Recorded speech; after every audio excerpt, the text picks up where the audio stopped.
too sexy for my love, too sexy for my love, love's going to leave me.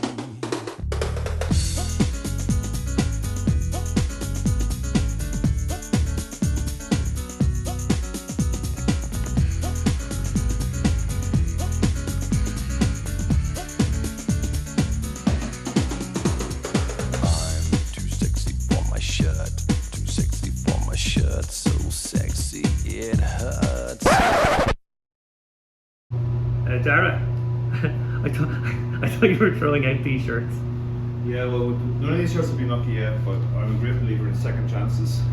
So we're starting with a clean slate, literally. They're getting one more chance. They're getting one more chance. They've just been washed. We're going to dry them now. There are a couple of Mincash shirts in there, aren't there? So in fairness. Yeah, but they're all the boring shirts, unfortunately. So, Andy Black told me a few months ago that the shirt thing could actually be a hindrance. I should go back to plain shirts. So. Was he not the one who said do the shirts in the first place? He was, yeah, but then he changed his mind. He saw me in a plain shirt and he was like, no, you're more of a plain shirt guy. Some white magic. Some white magic, yeah, or yeah. Well, in they go. We're in the laundry room, by the way, at the Tuscany Suites. It's the day before the... Dara, so we need to find the lucky shirt quick. Dara's about 2.5 weeks into his 6 weeks of not being at home for more than 12 hours because 3 live trips. Where were you? You were in Portugal? Portugal, came straight from Portugal to here, like middle of nowhere Portugal as well, and then Bratislava when I got back. How was Portugal actually? Portugal was very good, really lovely resort. Everybody went there, it was great. The only problem is it's kind of difficult to get to. You literally have to get a plane, a car and a boat to get there. But, okay. But I saw you mentioned loads of nationalities, like there was a lot of countries represented, right? There was, yeah. People came from everywhere. Yeah, there was, I think on the cash list there was maybe 20 different countries. So. Okay. Well, our plan today, after we do the laundry, we're going to stick some change into the dryer now, is satellite. We're going to play the satellite. Yeah. For the main event. Main event 1D because it doesn't matter what all the theories floating around are. It's always 1D. Always 1D. There's a lesson for everybody, and sort of a easy going first day for me. I just got off the plane last night, so let's do it. Let's put some coppers in. Quarters in the machine. The shirts get one more chance.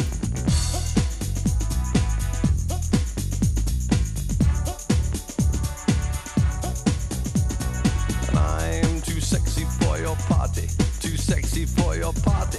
The way I'm disco dancing, I'm a model, you know what I mean. And I do my little turn on the catwalk, yeah, on the catwalk, yeah, I do my little turn on the catwalk.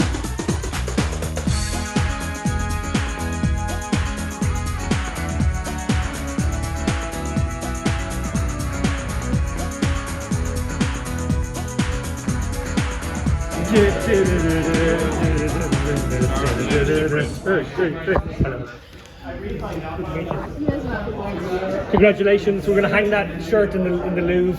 Well, this is the good shirt now. This is the good shirt now. This must be the lucky We found shirt, the good shirt finally. The lucky shirt has been found. Finally. Hey Caitlin, you will be on a future edition of The Lock-In. 2 appearances in 1 week on the show. Welcome to another episode of The Lock-In after that fairly lengthy prologue to what is going to be our WSOP 2024 main event adventure for me. Dara was here a little bit longer. Dara, obviously we took the piss with the shirt stuff, but you did actually run kind of badly over that week and you were struggling to find a shirt and you did give them an opportunity to clean them, but little did you know the one that you were wearing while doing the laundry was actually the one. It was there right in front of our nose all the time. I mean, the good thing about how badly I ran the first week is that I figured out a few ways to economize the days. One of the things you can do is, like, if you get up really early, you can root to the dumpsters and like got some sourdough bread here this morning. Nice. I'm still keeping that going, even though I obviously picked my first satellite. I really feel like I should play more satellites. I played one online satellite for the WSOP main event in my seat. Did one live one yesterday, won my 10k in chips for the buy-in. So yeah, I should stop chasing the bracelets and just play the satellites. Yeah, it's almost like something that you're known to be pretty decent at, and maybe is your way of printing when you come here rather than chasing glory. Anyway, you may notice, or I suppose regular viewers to the Lock-In with any sort of semblance of a memory may remember this particular location as, come on, I'm going to give you a few seconds to think of it. It's where Dara bought his Bob Marley shirt last year. Yes. There's a fine selection of shirts here, you can see. I'm actually kind of surprised we've been here for 3 minutes now and the guy hasn't come running out trying to sell Dara some absolute pile of bollocks. Last year they just had some shirts in at the back. Obviously they were so emboldened by managing to offload that Bob Marley shirt after how many number of years that it was there, that they were like, wow, we could sell anything to these people in the shirt area. So they have racks and racks of shirts now. Yeah, so we may end up back here looking for some before the end of the trip, but we're now hoping that Dara's... And actually, you know, we got up for breakfast. In fairness, I woke up at 6 a.m. because I was still a bit jet lagged, and I've had quite a nice morning chilling out at the jacuzzi and having my coffee to myself before Dara woke. Dara's wearing the shirt. He's not going to wear it 2 days in a row, but he just wanted to wear it to breakfast just to let that bit of luck rub off again, just have a little bit of that feeling of the lucky shirt today. I had a lucky breakfast at the very least. I mean, I have to have a lucky breakfast, you know. My dumpster sourdough bread. Okay, talk about that satellite. So, you know, I jumped in and then I bust just as you jumped in, because I lasted about half an hour. Got a little bit unlucky, must be said. I got my aces in on ace 8-9, 2 diamonds, which is normally a good spot. You'd normally be very happy with that situation, but unfortunately my opponent had king 3 of diamonds and straight away smashed it on the turn, and the board did not pair. So I was walking out the door as Dara was walking in the door, and you had quite the roller coaster. Yeah, roller coaster is the right word. I started really well. I got up to over two starting stacks, which is over 20% of the target. I was on around 25% of the target. Then I took up a couple of bad beats, and that left me short, but then I got lucky. I had 2 big blinds under the gun, so, you know, the big blind ante, I pretty much had to shove any 2. I mean, I guess maybe I can fold 3-2 off, 6-2 off, that kind of hands. Pay attention, Andy Black. But I found Jack 6, so I went with this. Got 2 callers, so quadrupled up. Boom. With second pair, the Jack. That's at the point that I predicted the epic comeback. I just want to point that out. Yeah, and then actually even after that I got done again, and I was down to 1 big blind, but I had a whole orbit to get it in. So it was comfy actually. When you think about that was quite comfy. But the time the blinds hit me, I think I had 8 big blinds again. So amazing. And then I was up to just over half the target, but at that stage I was mostly still treating it as a normal satellite, because there was only 80 people left and there was 45 seats, so you know, you just have to survive past 35 people rather than reaching the landmark. Yeah, for those of you out there who are unfamiliar with these milestones, they actually play slightly differently in different parts of the world. In Europe, I think most of the time we've seen chips over the landmark redistributed to players at that table, but here they just take all the chips out of play, so at the end of the tournament there are players out there who won't actually have to achieve the landmark. They'll just be the last surviving players and they'll get there. So that's kind of what Dara was talking about there. The end game almost becomes very similar, or actually the very same right at the end. Yeah, right at the same. So I always tell people, like, I mean, I'm repeating what I said yesterday in a clip that Poker Org put out. And actually there was quite a funny story about that. I was at a table where, you know, there was a bunch of players who were really kind of knowledgeable at the new format. I guess they played it a bit, but they were talking about the differences, varying degrees of accuracy. I was just staying quiet because I was no reason to get involved. A snake in the grass. And there was the guy beside me was the table expert. I guess he played the most, and he was expounding at length about the differences. And then he was on his phone, Twitter, and I could see that my Poker Org clip came up, and he kind of goes like this, and then he looked down at the shirt just to confirm that it was me, and then he stopped talking about it. No more strategy talk at the table. But yeah, no, amazing spin up, and then your final hand was a sweaty one, it's fair to say. The final hand was epic. I thought it was going to just continue the way the trip was going. Got moved to a completely new table. We were 10-handed at this point, which is very annoying, obviously. But under the gun opens, and he had just less than me, and I had ace king. And because it's a landmark, I thought, well, I mean, it's a shove anyway, I'm pretty sure. But because if I shove and he calls and I win, it'll get me past the landmark. That's actually it's actually kind of a cool spot. If he has like ace jack suited, ace queen, he might snap it off. And again, you know, even if I lost, I was only left with 1 big blind, which I had spun up before. So plenty. I'm basically hoping he has maybe ace queen, and he talks himself into a call. Yeah, it's kind of like a hope he has ace queen and call, hope he has eights and folds kind of spot. Yeah, like he shouldn't really be calling small pairs there. If he's gonna play those, he should just jam them himself, I guess. But yeah, so I thought I'd fold out all of the medium pairs. I was wrong on this point, by the way. He pretty much snap called with 5s. I was like, oh my god, I can't believe he's actually slightly ahead here. he was very far ahead on the flop. The flop came Jack 9-5. So that's the point where you stand up. Oh no, you had one big blind. You didn't have to stand I up. was starting to grit my teeth and recenter, but then 10 on the turn, queen on the river. No. Yeah, and Landmark. Hello everyone. Landmark! I have the Actually, landmark. one of the nice things about the landmark satellites in America is the Americans are so exuberant. There's no like quietly tell the dealer and everyone's going, landmark! It is a nice one because you get your own moment. It's like you scored a goal rather than the exactly. moment where the bubble bursts and everyone does a little ripple of applause and people high five each other. Yeah, no one at the table is happy for you. You just have your own moment of celebration. Actually, I would say that's wrong. Yeah, like actually in these, like everybody at the table is happy because they kind of, for whatever reason, they think it's good to have the big stack gone, which of course it isn't. You really should have the big stack there, continue to put icing pressure. But again, this underlines the point that people are not playing these properly yet. Anyway, on that note, guys, we are going to head over. Actually, let's do a little turn around here so you can see kind of exactly where we are on the strip. Or not on the strip, we're off the strip, but that's the strip up there. That's the horseshoe behind us. Is it there? No, there. No, there. Sorry. There. I was right the first time. Horseshoe's there, and that is the venue for our World Series of Poker Day 1D in about 2 hours' time. Dara's going back to have a shower and change his shirt into an hopefully also lucky one. And I'm going to head over early because I haven't printed off my ticket yet, and there's word that there's going to be so many people here today that maybe there'll be an alternate list, and I don't want that to happen to me. I don't think it's going to happen, to be honest. The numbers have been slightly down on last year across all the day ones. So I think the same will be true of today. Yeah. Okay. Well, guys, we'll keep you informed now. I suppose insert hopefully very long montage of our chip stacks going up and up and up and up and up and up. And I'm too sexy for your party, too sexy for your party.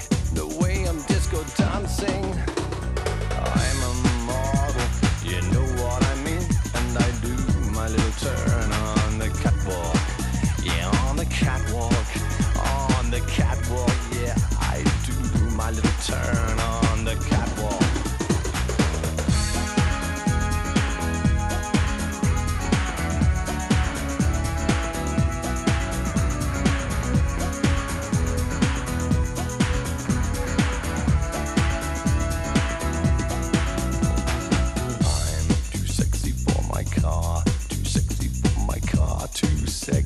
By far, and I'm too sexy for my hat, too sexy for my hat. What you think about that?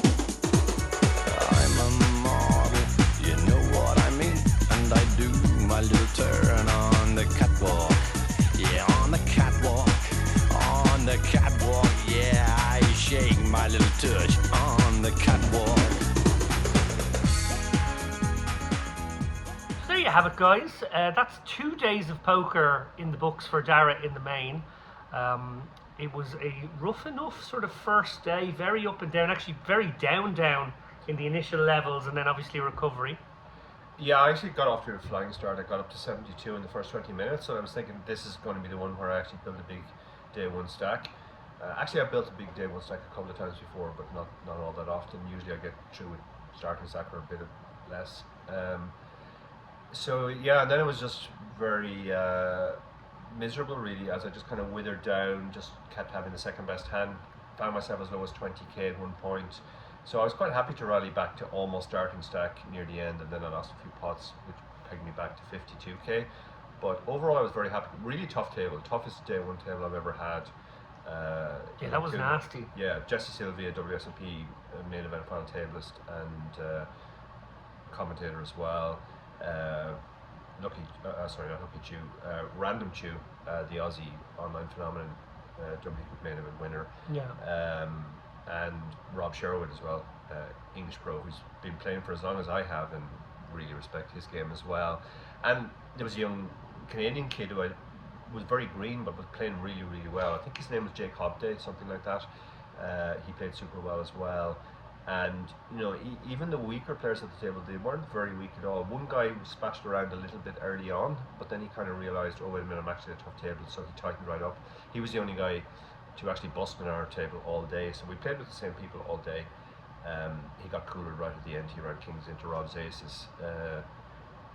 So yeah, I was happy to have bagged up, but also kind of like, maybe I should have just late hedged. I am going to seriously consider that. It's been a growing trend. Oh, it's recently. cheating, Dara. It's not allowed. It's cheating if you late reg. Yeah, more and more people are late regging now, to the point that my day 2 was postponed for half an hour as they had to try and deal with the late reg queue and get people to their tables. Pretty much every table got a late regger.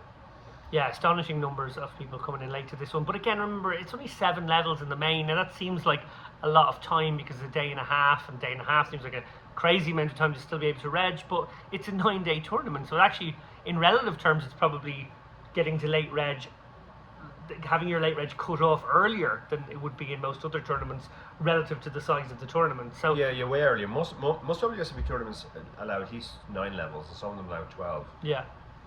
So yeah, it just seems like a perfectly fine option. Obviously, we exercised that option the year of the sort of Biden opening the border, post-COVID lockdowns kind of time, and our hand was sort of forced that time. I think I'd still probably choose to play day ones, but I agree with you. I think there's a really good counterpoint now. You get to be more relaxed and have had one day less of poker under your belt. You get to come in later if you want to do that too, save some money on expenses. There's a lot of reasons, and I think that is why we're seeing such big numbers. Obviously, a quick one for me. In the main, I'll tell this one fast. I bust before dinner. First time that's ever happened. Just a really annoying spot in the end. I 3-bet out of the big blind and had to 5-bet shove my queens against this particular villain. Against anyone else at the table, I'm going to be honest, what I would do is I would 3-bet my queens, and if I got 4-bet, I would have just quietly mucked those queens and told nobody I ever had queens and pretend that I had my hand in the cookie jar. But against this guy, he was the only person I think at the table who could be in there with the ace-5 or ace-4 suited. He was also the kind of guy who might even like do this with like ace-queen as kind of a nice little 4-bet kind of blocker hand. I know I'm blocking it, but like still could have something like that and find the fold. So I just had to think about it, not for that long actually, maybe about 70 seconds, and thought, against this guy I have to go with it. He had ace-king and he won the race, he turned me, and that was the end of my main event. So it was a fairly quick one, which has been very disappointing, I have to say. It's kind of funny when you bust the main, it's obviously very sad, and you know, the Poker Org Lounge, which is brilliant by the way, a huge oasis in the desert here for us poker players this year.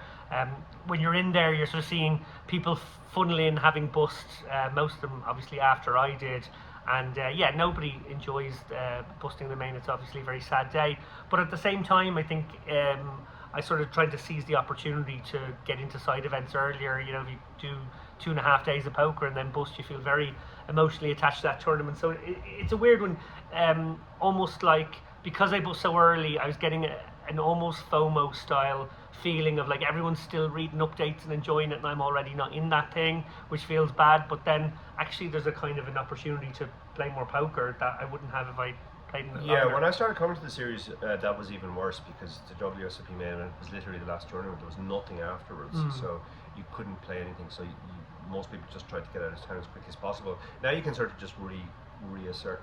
Thomas said this after he bust. He was like, "What's all this thing about it being the worst day of the year? It's just another tournament." And if anything, he was more tilted that he bubbled the 600 that he jumped into just afterwards, because obviously he got near the money there. It's I mean, you expressed it to me yesterday, saying that you wanted other people to start busting first, so you wouldn't be alone in your misery. My student Victor Paredes, who's having a great series and a great year, also bust yesterday, and he put it up. He expressed similar sentiments very succinctly on his Instagram. He put up a post of the carpet that everybody takes a picture of as they walk out, saying, "Fuck, I'm out. I hate everybody who's still in." Yeah. I mean, it's you can kind of like doom scroll, or I guess it's like Schadenfreude scroll to see who's bust out in the last hour. I do that one regularly, and I'm like, oh, I don't like that fella. Good. Oh, good. That guy's got it. Even people you do like, you're like, oh well, at least they know how I feel now. We're in the same boat now. Yeah. Well, look, that is obviously a little bit of dark humor. I don't mean any of that. I don't mean that. Dara, you had day 2 yesterday, and that was kind of a better day in a way. You know, there was some progress early on. It was up and down again. This is the thing about the main event. It's just like you just don't have consecutive great levels that often. It's going to be a good level back a step. Often ends up being a kind of like 2 steps forward, 1 step back kind of experience, because you might get the double up, or you might get something that really improves your stack, but then you also have these periods where you're just card dead and you whittle back down, sort of, you know, in like death by 1,000 cuts. Yeah, I basically had almost the polar opposite of the previous day. Yeah. The previous day I did actually get a lot of hands, but often they ended up being the second best hands. Yesterday I basically lost a third of my stack first hand, which was less than ideal, given that I was coming in with less than a starting stack, but basically, top pair reasonable kicker against top pair slightly better kicker, blind on blind, so I was always going to lose chips there. Had a couple of interesting hands. The first one I got moved to my second table. My first table I was moved from it pretty quickly. I actually had 5 separate tables yesterday, and they were all amazing. They were all much better than my day one table. So I opened under the gun with Ace King of Hearts. Guy I would categorise as old man coffee. Hadn't seen him play a hand yet. He flatted in mid position. The big blind called. The flop came Jack 6 4, 1 heart, 2 diamonds. So I have backdoors. It's also quite possible they've all missed this board. Like 6 and a 4 doesn't interact too much. They're going to fold a lot of those pre-flop. So it's really kind of only the jack. Good spot for a cheeky small bet. Yeah, so I tried a small bet, really just trying to fold out, their king queens or whatever. But I can also put pressure on other hands on later streets if I turn equity. Yeah. The old guy called and the other guy folded. The turn was the king of diamonds, so the flush gets there and I have top pair. And It's a wonky card. it was a wonky card, and I was kind of side-eyeing my opponent, and he looked very happy with himself. So I check, and he very, very quickly throws out a pot-sized bet, which literally sent a shiver down my timbers. I was like, yeah. You've been made make a real decision here on the turn. You kind of thinking like in a lot of worlds you'll face a smaller bet, you'll probably call once and then maybe make the big decision river. But now you're being totally thrown into the blender immediately. Yeah, well, if I call, basically I have pot behind on the river. Yuck. And I'm not even going to be happy with any river. I might be dead already. You could be dead to a set, yeah. So I ended up just folding. I ran it by a couple of the players I respect the most, also David, and they also did fold as well. So reasonably happy with that. And then you can put yourself in that predicament. Like I guess you guys listen to this can as well. Like it sounds like it's about you just you semi-bluff flop and then you made one of your cards that looks good. Yeah. But it's not. It's a muddy card. It's a dirty card. Yeah. And then your opponent does that and immediately puts you in a really miserable spot. And then you've also profiled him as somebody who's less likely to be at it.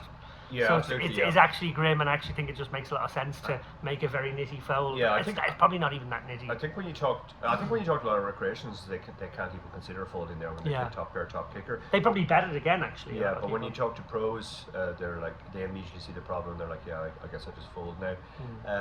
And these are kind of spots that like it's so crucial in any kind of poker, of course, but in the main, especially when you do have the luxury of these 2-hour levels and time. It's trying to avoid these dark tunnel situations where you're playing a guessing game. Like you can never avoid it fully, but as best you can avoid the dark tunnel guessing game is what you're trying to do. Yeah, and then almost as if the poker gods were rewarding me, assuming it was a good fold for that fold, which is totally what they do. Which basically just left me with half a starting stack now at this point. Very next hand. Cutoff, who was the chip leader on the table but was visibly tilted, he'd rivered a set against a very strange flush hand that shouldn't really have been in there, and he'd lost a huge chunk of his stack to a very loose Italian. So the steam was almost coming out of his ears.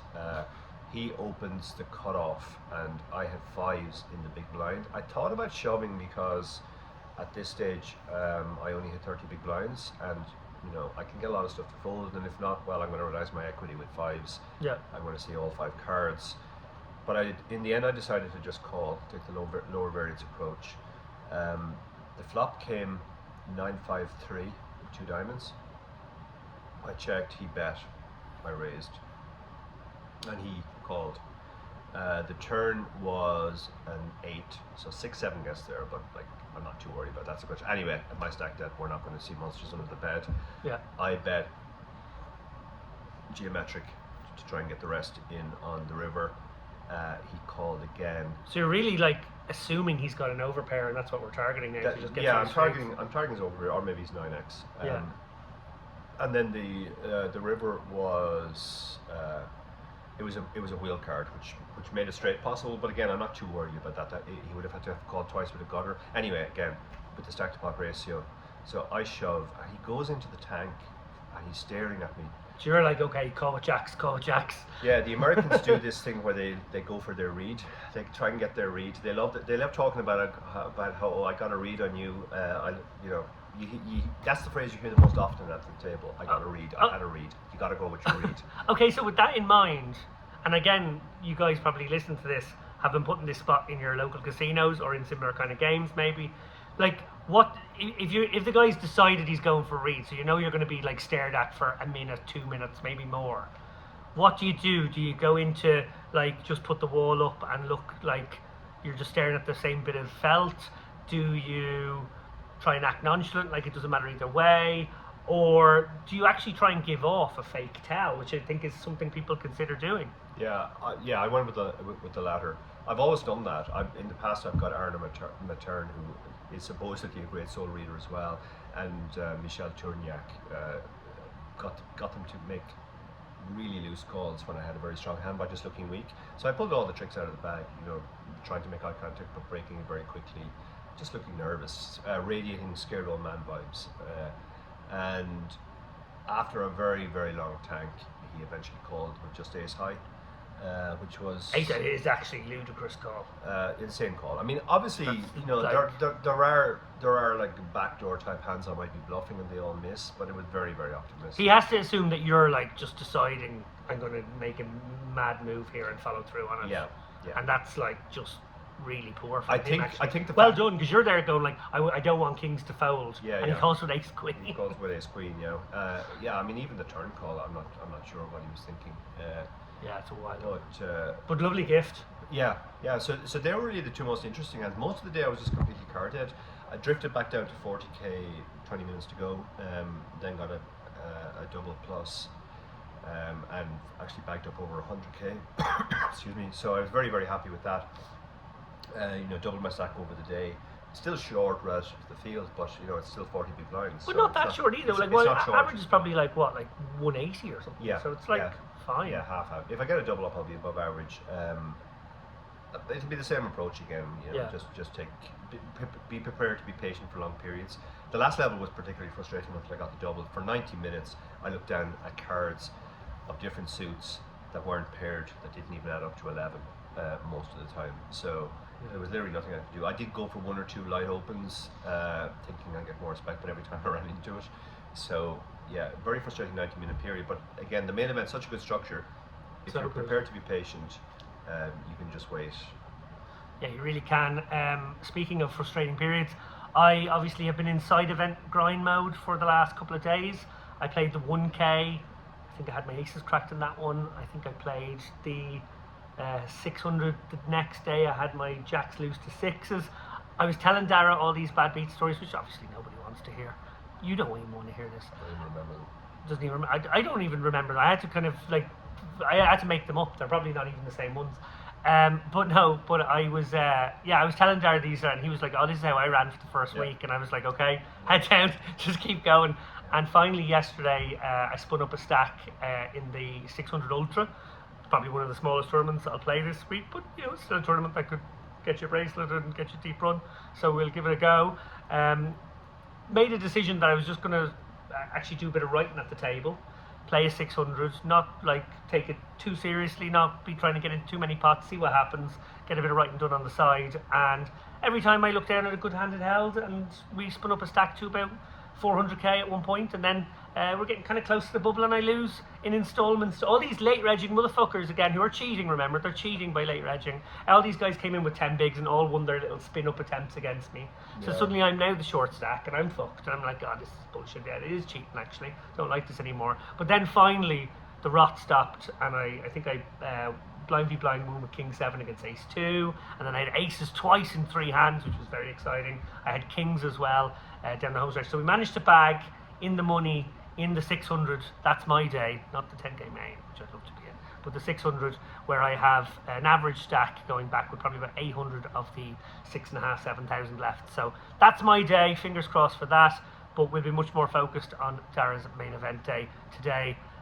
Cue montage of hopefully well, chips before we going get up to and up. montage, I just want to say my favourite Max Reg story was they put on this new tournament, 1k freeze out, which is essentially a turbo. It was a 2-day, and Oh, you didn't. Sorry, this is disgusting. In a genius stroke, you could late reg this after bagging for day 1, and remember the people who bag day 1D have the day off the next day, so they have nothing to do. So the 2-day tournament structure is perfect for them. Yeah. So myself and about 400 other people hightailed it across to max late reg this thing. So there was a really long line which they hadn't anticipated. Where cunts like me had been playing for 8 hours already. You've been playing for 8 hours.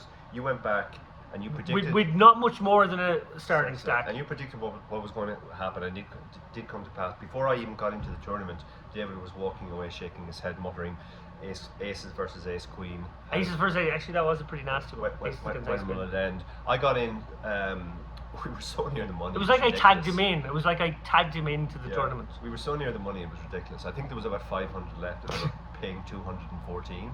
So, and remember, 300 of those people all have starting stack. So, actually, I was talking to Andy Tillman, and Tillman said they were worried that they were going to reach the money before late reg closed, and they were like, "What do we do in this situation?" Yeah. That one, honestly, that one was taking it a bit far. Like we joke about the late reg thing, and it is kind of annoying when these guys all arrive with those stacks that are kind of annoying because you've been playing deeper with everybody else, and now you've got suddenly a flood of this stuff.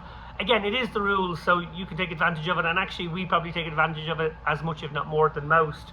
But when you are the person on the other side of it, where you've been playing all day, it's particularly annoying to see these cunts arrive. Yeah, and I spun up a stack very quickly. I actually was way above average. You did. Quickly. Then I took a few hits, and I just kind of had to fold into the money. Came back on day 2. What a grinder, by the way. Bags the main, last minute late regs, bags. Who gets 2 bags in a day? Came back with 7.5 big blinds, which I thought was very short, but Ray Wheatley sent me a message saying there's 35 people who are shorter than you. Yeah. It was that kind of tournament. I actually got a spin going on day 2. I think I got up to about 18 bigs, and then a guy who You got a spin going, yet also lasted 7 hands. Correct. Well, it was more than 7 hands, because actually in my bust out, the previous blind on blind encounter was relevant to that. The guy was tilted. I think he felt maybe he'd been a little bit exploited post flop, and then very next hand he looks down at 6-9 off and decides he's not going to exploit it, so he just lamps. I've king jack, I call. He's got an annoying amount of equity. It's not much better than flip really, and he hits the 6 and I'm gone. But yeah, it was weird because I actually got 2 ladders as well in that 20 minutes on day 2 that I was in the tournament. There was only 140 people left at that stage, and I would have had above average there if I'd held. Yeah, so that would have been a legitimate shot at a deep run, and it was a very soft field as well. But the main event's the main focus. Happy to get through to day 3. Happy with my table draw. Very good table draw, actually. Yeah. I was kind of licking my wounds after my day 1, thinking maybe the main isn't as soft as it used to be. But then I remember on day 1 looking around all the surrounding tables and thinking they all looked amazing. They all looked like daily deep stack tables. So I was just particularly unlucky with my day 1 table. But 5 different tables yesterday, and they were all great. So yeah, fingers crossed for today. Let's go. I'm a model, you know what I mean. And I do my little turn on the catwalk. Yeah, on the catwalk. On the catwalk, yeah, I shake my little tush on the catwalk.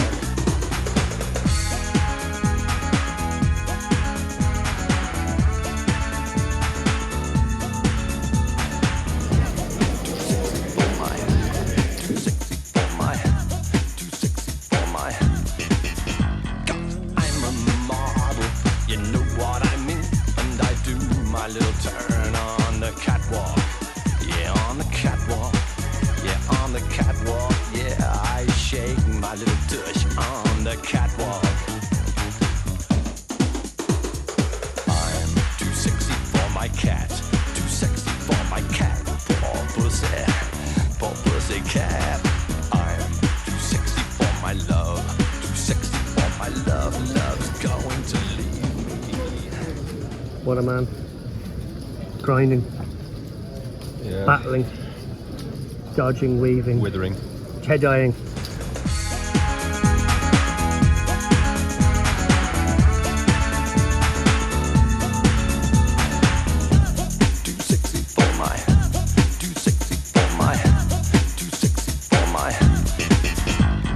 Well, there you have it, guys. Not a particularly fun day for Dara nor I in the end.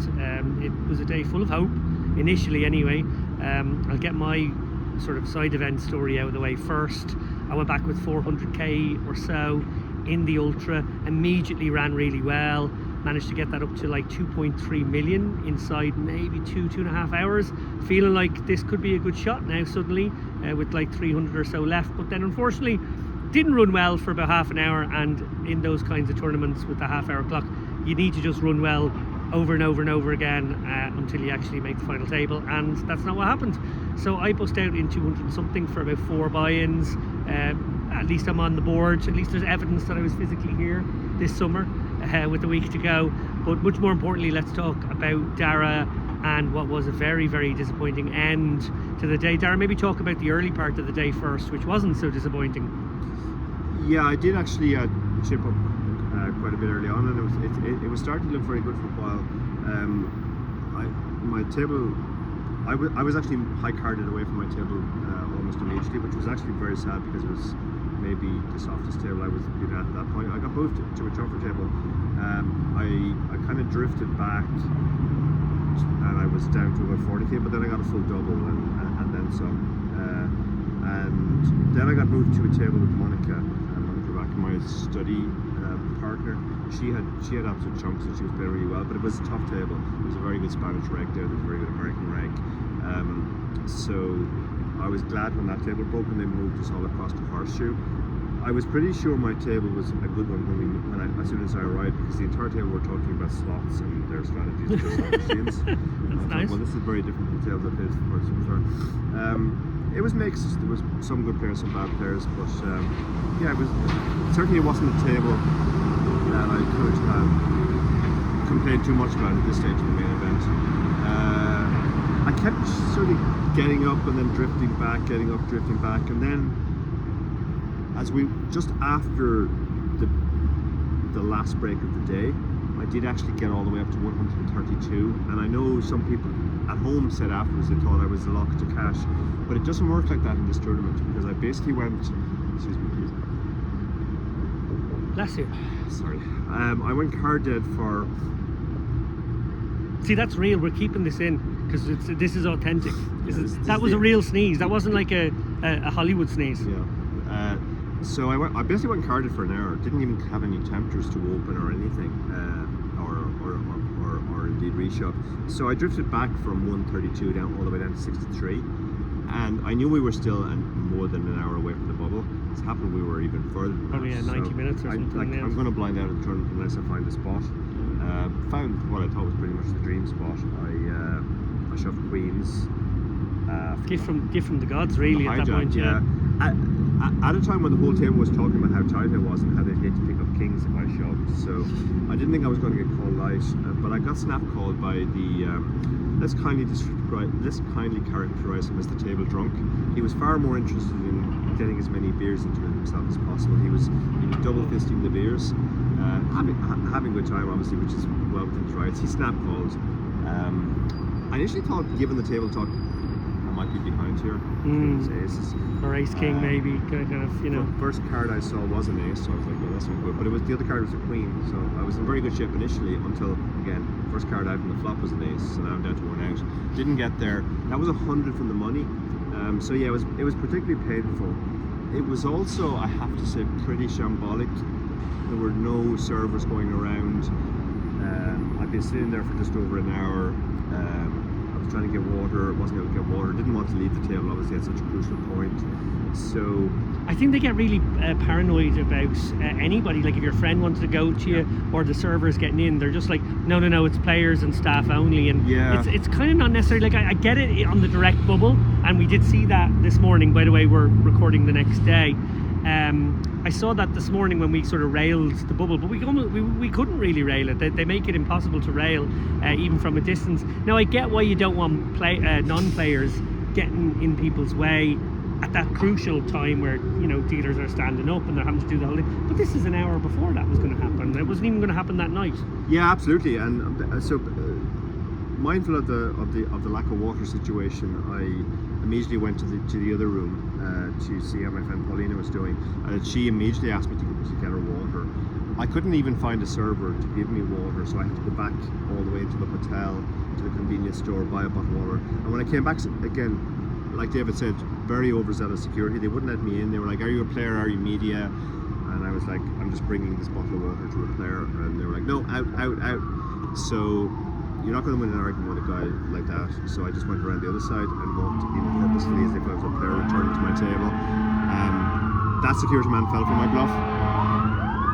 It's getting very exciting here. We're about to have Daniel Legrand has just been eliminated, and the police have been called. There's been an incident. Yeah, and that was pretty much. I mean, obviously, I was disappointed. It was probably the most painful exit. Well, actually, no, it wasn't even the most painful exit. I remember having a huge stack. You had queens and aces. Aces against queens. Yeah, for pretty much chip lead on. He had the aces, by the way, and had them cracked. Yeah, I remember that one. That was maybe 10 years ago. So, but it was. Yeah, this was the closest I ever came to cashing WSOP main, and I'm not going to lie, I did think I was going to get there given the table I was at. Yeah, definitely. If I got any sort of decent, or if my queens hold up, obviously I'm getting across the line as well. Maybe even getting a rush. A couple of people said on Twitter afterwards, like, would you fold the queens now? I like how you've abused those people now. You've flamed them on Twitter. I blocked them all today because they're mostly the same people who accuse me of not going for it and being just a min cash merchant, locking up the cash too much. But now that it didn't work out when I went for it, I should obviously have locked up the cash. But the thing was, in the circumstance, I couldn't lock up the cash. I knew I was going to blind out the tournament if I didn't take a spot. Yeah. Like you're going to fold queens on the bubble there. Yeah. With Dara and to be honest, but you're not going to fold it like when you got an hour and a half and like 4 more orbits to survive. Yeah. And to be honest, as much as I wanted the cash, it wasn't the only thing I was thinking about. I wasn't going to fold aces. I wasn't going to fold kings. On the very direct bubble, if I was very short, I would do the maths and try to decide whether it was. But at that stage, I wasn't just thinking about cashing. I was thinking about getting back into it. When I had the 131, I was actually thinking, if I get another double, I actually have the average, and then then I can really press on. And at that table, I might have been able to accumulate chips. But yeah, I just looked down at a bunch of 6-2, 7-3s, 9-4s for an hour. My stack got whittled away. I was also at a very fast table. Everybody was playing at lightning speed. Hate those guys. So the blinds were racing around much faster. Look, horrible, obviously, and 100 away from the money in a lot of tournaments doesn't seem like you got close. But in the main event with 10,000 plus runners, that is incredibly close, and it's a pretty shitty one and a sad end to our first week together in Vegas. Obviously we've got one more week to go, and we have reason for optimism still. We've got a really juicy looking 3K tomorrow. There's going to be 2 flights to that, so if we don't get through 1A, we'd probably both have a go at 1B. There's a Hall of Fame bounty, which is roughly a 2K buy-in, which again we would both take a shot at. That's got a nifty little format where all the old Hall of Famers, I think they might get a free entry or they get put in the tournament in some form, and then there's a bounty on those guys to the value of the year when they won the main event. I've managed to get a run in that one a couple of times. It's actually kind of a nice little tournament, 2K, 2-day or more or less, or maybe the final tables on the 3rd day, but it's a nice structure because it doesn't get a huge field. Fields are down a little bit in general, I think, this year, but then the main event did get to the new record. It didn't look like it would get anywhere near that, but a massive 1D, and then an insane amount of last minute late regs on 2D pulled it over the line to be the biggest ever. I have to say credit to the World Series, because we do a fair amount of bitching obviously about shit we don't like, other World Series or other operators, so we want to give a bit of credit on this one. They've listened to the feedback regarding the payout structure, and they've given a flat 10 million to first and 1 million to ninth, and a lot more of the prize pool is being distributed into the middle portion, so it's still 15k for the min cash, which makes a lot of sense for a special reason here in America, that people don't have to pay the tax or file the tax, I think is the way that works. So I get that min cash amount at 15 instead of a double, but obviously that means that a lot of the places or a lot of the ladders, initial ladders, are a bit better, and that's nice because it sort of shares the money around in a much better way. The guy who gets 10 million doesn't need 12 million. No difference in utility terms, whereas everybody getting 1 million is nice. Yeah, absolutely. Well, look, that's going to be it for this particular video. It'll be like part 1 of our 2-part Vegas 2024 adventure. Hopefully the second half goes a little bit brighter, we might get a final table somewhere along the line. That would be nice. Please tune in to the next one. Take care, guys. My love, love's going to